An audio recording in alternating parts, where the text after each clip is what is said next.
Let's see, today we're doing that Appalachian-themed opening. I guess I need to go to Cracker Barrel and get a rocking chair. Ta-da! Mr. Boy! I haven't seen you since I reviewed Hellboy and the B.P.R.D, the Beast of Vargu, 4 years ago.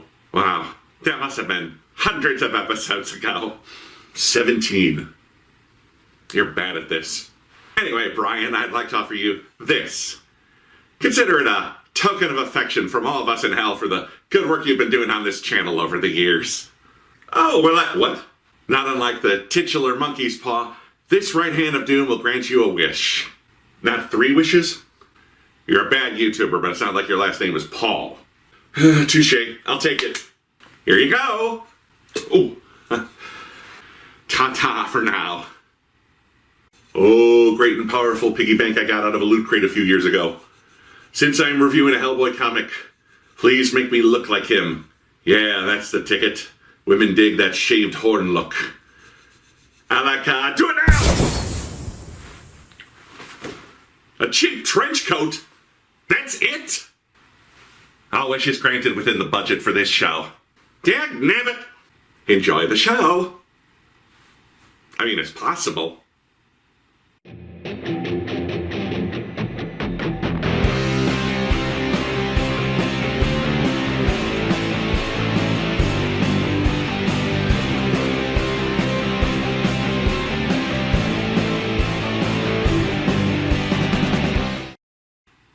Great, I cut off one witch and I get cursed. Oh! Hi everyone and welcome back to Comic Book Issues. I'm your host, Brian Hines. No, we're not dead yet, just usually pushed to the side to make room for Doctor Who reviews to take way too long to put out. It's no secret that I have favorite characters. Power Girl, the X-Men, and yes, making a third appearance on Comic Book Issues, it's Big Red himself, Hellboy. What more can be said about Hellboy?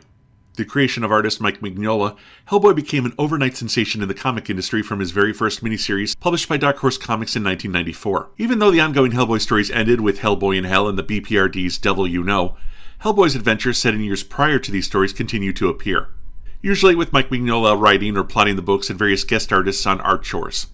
HB has also been kept busy in other mediums with the 2023 video game Web of Weird and a new film, the 4th live-action Hellboy movie, The Crooked Man, an adaptation of one of his non-mythology stories, to borrow an X-Files term.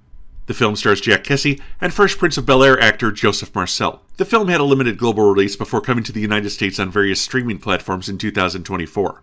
Many fans have been calling it the most authentic Hellboy movie ever. Well, we're not going to review it.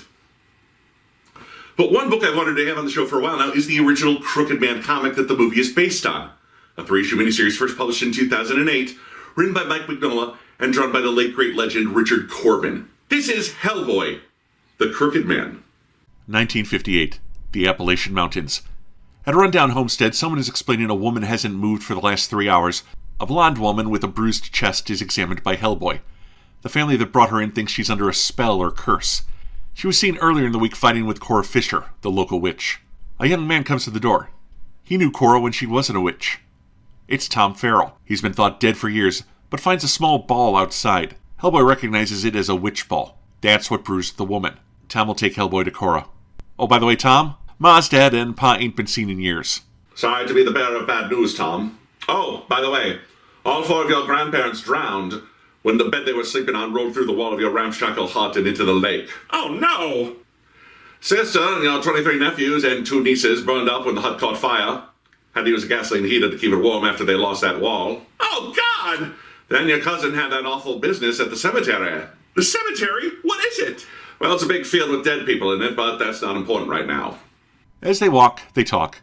Tom's a local who's been away for the last 20 years. Came back to settle some things, while Hellboy's just wandering up from the south. Tom recognized Hellboy right away. Read about him in a magazine once. He talks about being found in an English church, and Tom knows the devil can't set foot in a church, so Hellboy must be okay. Besides, Tom's seen the devil. Didn't look like Hellboy at all. Cora's cottage. It seems abandoned, but they find a cache of witch balls hidden under a floorboard. Tom hears a whisper. He knows you're coming. HB finds a woman's empty skin on a bed. Cora's. They wait for her to come back for it. Hellboy asks about the time he saw the devil. Tom was 15. He found a naked girl, Effie Kolb. She taught him witchcraft. One day he found a run-over black cat and took the bones to the river. According to Effie, Whatever bone he was cleaning when the devil showed up would be his lucky bone. Of course, anytime I've got caught playing with my bone, it was far from lucky. Hey-o! We now return to comic book issues after dark. Getting saucy here. The bone was my... But when he came, the devil didn't look like Hellboy.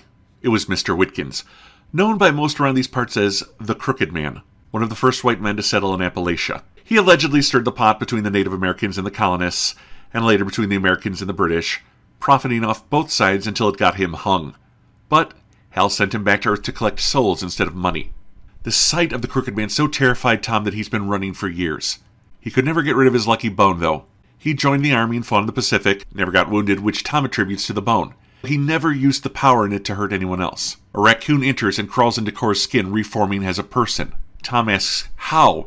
How did Cora come to this? Her husband died. Their babies died. Breaking down, she admits to learning to skin change from the older witches in the mountains. But a voice outside cautions her. No use for tears. They own her. Effie Kolb. Grown up and riding a nearly starved-to-death horse. Cora has to come with her, and she warns Tommy to stay away from her master. He's been waiting for him to come home. Hellboy steps up, but Effie laughs him off. Her master isn't the least bit scared of him. The horse is a present for Tom, and she flies off into the night. Tom realizes something and takes the reins off the horse. An old man drops to the ground. It's Tom's father. Missing for all these years, he recognizes his son and then dies. This happened to him because Tom ran. He asks Cora about Reverend Watts. Watts is in the section of the mountains called the Hurricane. That's where the Crooked Man is. Tom understands why he finally wandered home, to have it out with the monster he's been running from his whole life. But first, he'll see his father buried in church grounds.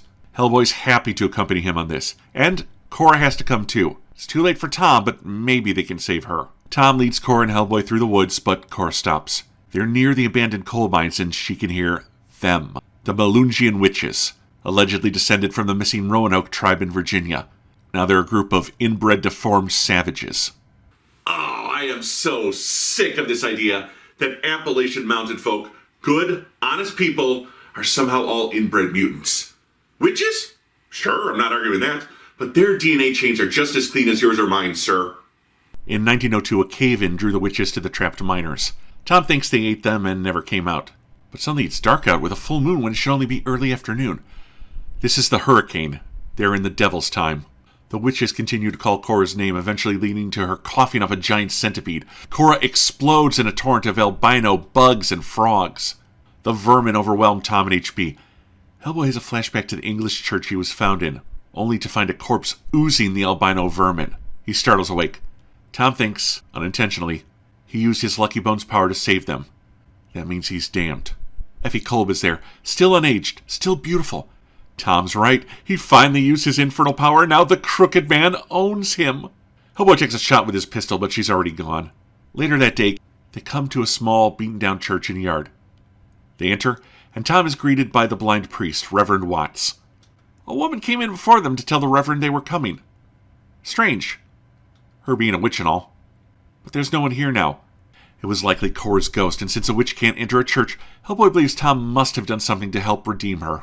Well, God, I'm just kind of surprised to find the afterlife is so pious and upright. Let me get this straight. You spend all this time in church learning about heaven, and when you get here, you're surprised it's so repressed and holy? You thought you'd die, go to heaven, and then live a life of hedonism and debauchery for all eternity? Well, exactly! I didn't spend my entire life not sinning, only to get to heaven and find out that I can't indulge in sex, booze, and drugs. What kind of ramshackle operation are you running here? They will bury Tom's dead at dawn. There are witches outside, but they're safe. The witches can't come onto consecrated grounds. Tom feels guilty for having consorted with Effie as a boy, and the Reverend comforts him. He may have been a bit of a fool, but he got himself straightened out. But Tom is unconvinced. His father and Cora are dead because of him. He used the bone. No, Watts knew Effie when she was young, and she was never good. Tom's nothing like the witches. Hellboy wants to go outside and clear them out, but Watts tries to stop him. But a voice tells them that he is not afraid of Hellboy, and he has come for what Tom owes him. The Crooked Man. They made a deal, and he gave Tom the witch power he wanted. Even if he didn't use it, well, it was still his, and he's come to collect. Hellboy goes out to talk to the witches, but gets a round of knives in the chest for his trouble.